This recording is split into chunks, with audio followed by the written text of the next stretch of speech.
بہت فاصلہ ہے کربلا میں اور ہم میں، بہت فاصلہ ہے۔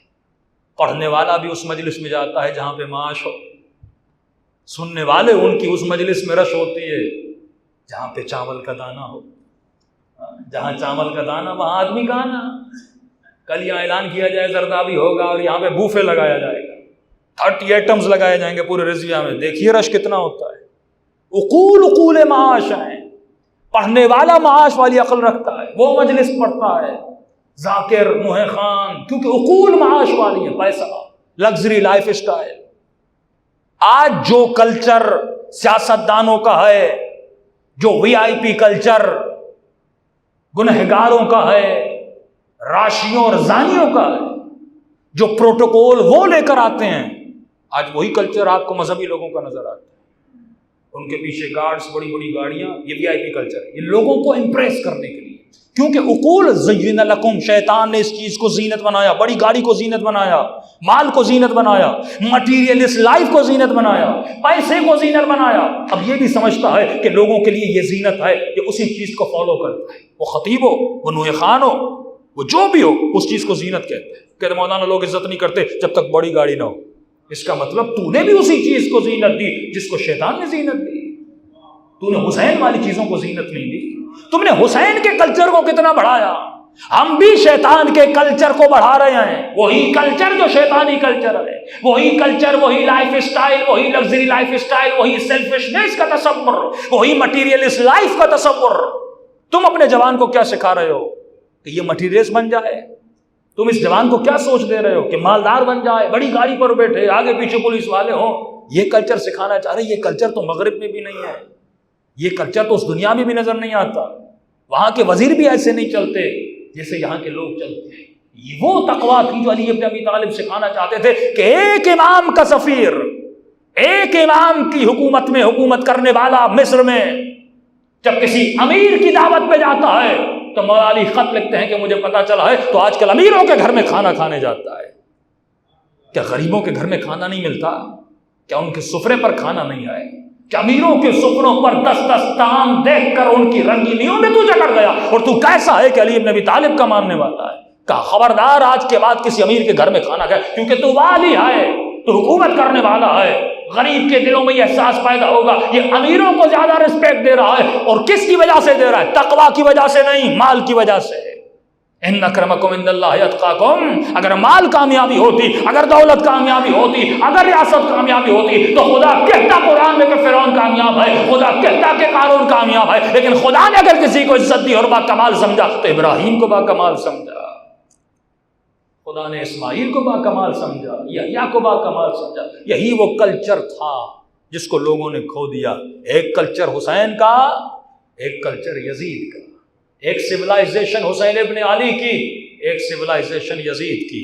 یہ تہذیب الاسلام کتاب پڑھیے، اسلامک سیولائزیشن کا نام ہے۔ تم نے کتنا اسلامی سیولائزیشن کو فالو کیا، تم نے کتنا اسلامی کلچر کو فالو کیا۔ یہ کلچر جو صرف مجلس میں ہم نے بنایا یہ بھی اچھا، اس کو ایام اللہ کہتے ہیں اور شاعر حسین یہ شاعر اللہ کہتے ہیں، یہ بھی کرنا عبادت ہے، لیکن سوال یہ ہے جب میں تمہارے گھر میں آتا ہوں تو مجھے تمہارے گھر میں داخل ہوتے ہوئے کون سی سیولائزیشن، کون سی تہذیب یاد آتی ہے؟ اس گھر میں داخل ہوتے ہوئے مجھے مغرب کا کلچر یاد آتا ہے، مجھے مغرب کی چیزیں یاد آتی ہیں، یا مجھے اللہ یاد آتا ہے، مجھے حسین ابن علی یاد آتا ہے؟ جب جناب نوح یہ فریاد کر کے کہتے ہیں پروردگارہ 950 سال تبلیغ کرنے کے بعد اے خدا مار دے میری قوم کو، اس کو عذاب میں مبتلا کر دے، کہ نوح اتنی سخت بد دعا نہ دے کہ خدا ایسا عذاب نازل کر کے ایک بچہ بھی اس قوم میں اب پیدا نہ ہو۔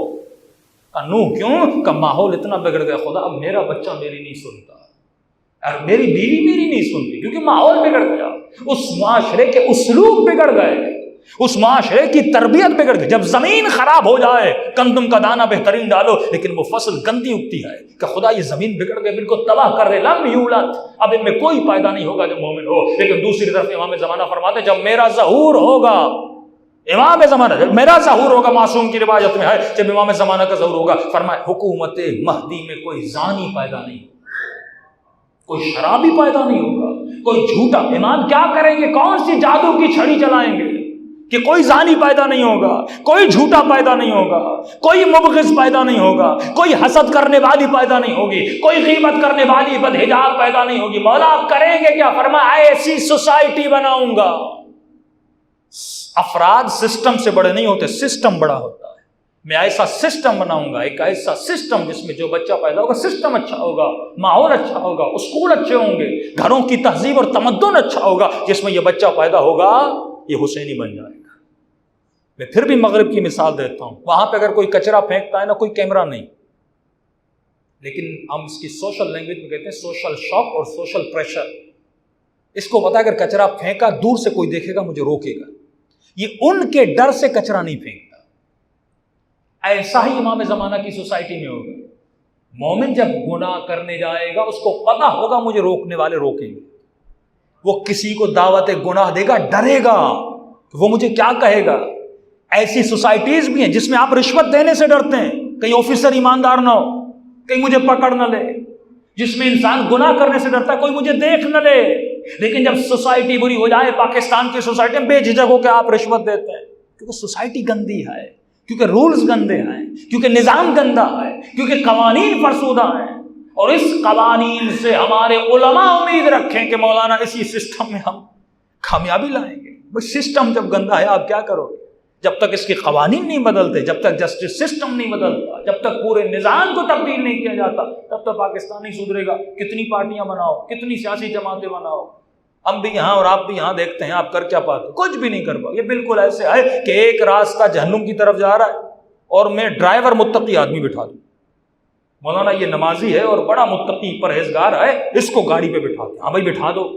راستہ کہاں جا رہا ہے؟ جہنم کی طرف۔ بہترین ڈرائیور بھی بٹھاؤ گے، جب راستہ گندگی کی طرف جا رہا ہے تو یہ بالآخر جہنم میں لے جائے گا۔ اور لیکن اگر کوئی راستہ جنت کی طرف جا رہا ہے، بد سے بدتر ڈرائیور بھی بٹھا دو، بالآخر کہاں پہنچے گا؟ جنت میں۔ یہ سسٹم کا نام ہے۔ جب اچھے سسٹم میں برے آدمی کو بھی ڈال دو وہ کیا ہو جائے گا؟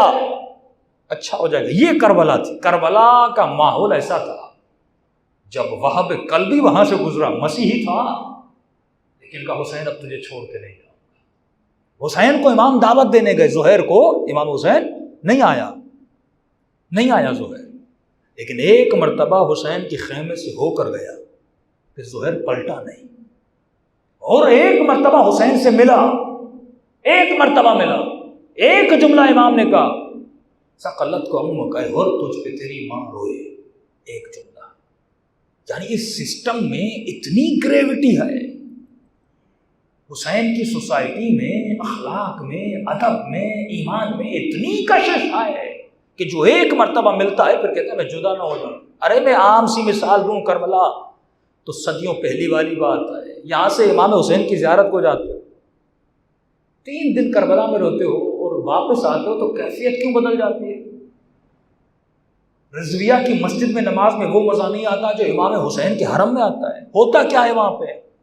وہی زمین ہے، وہی 2 رکعت نماز ہے، لیکن وجود بدل جاتا ہے، کیونکہ وہاں پہ وہ کشش ثقل ہے، وہ روحانیت و اسپریچولیٹی ہے جس میں انسان، اس میں گریوٹی ہے۔ یہی یخرجہم من الظلمات الی النور، میں ان کو اندھیروں سے نکال کر نور میں لے جاتا ہوں۔ ایسا وجود اور ایسا نظام تجھے اپنے گھر میں پیدا کرنا ہے، جب تیرے گھر میں پڑوس کا بچہ بھی آئے، جب باہر جائے تو وہ بدل جائے، اس کے وجود میں تبدیلی آ جائے۔ جب وہ تمہارے گھر میں آئے، دیواروں پر کچھ ایسے نقش ہوں جن کو دیکھ کر وہ بدل جائے۔ لیکن ہم صوفہ سیٹ تو بدلنے کا خیال ہوتا ہے، بار بار ٹی وی بدلنے کا خیال ہوتا ہے، آج نئی واشنگ مشین آئی اور آج موبائل کا نیا ماڈل آیا، یہ تمنا شیطان تو پیدا کر رہا ہے، لیکن یہ نہیں سوچا اس گھر میں بچے کو بڑا کرنا ہے، کیسے کرنا ہے، اس گھر کا ماحول میں کیسا بناؤں کہ جب میرا بچہ 6 سے 7، 7 سے 14، 14 سے 19 سال تک جب بڑا ہو، اس گھر کا ماحول، یہ مہد ایسا ہونا چاہیے کہ یہ بچہ علی اکبر جیسا بن جائے۔ وہی ماحول جو مدینے میں حسین نے پیدا کیا۔ یہ امام فرماتے کہ ہمارے مومن کے وجود میں اتنی کشش ہوتی ہے، ایک مرتبہ کوئی اس سے ملتا ہے اس کا گرویدہ ہو جاتا ہے۔ اپنے بزنس میں ایسا بزنس مین بن، اپنے کالج میں ایسا جوان بن، اپنے اسکول میں ایسا اخلاق بنا، مجلس میں آ کر ایسا اخلاق بنا، اگر کوئی تم سے ملے تو کہے مومن ہے تو یہ ہے۔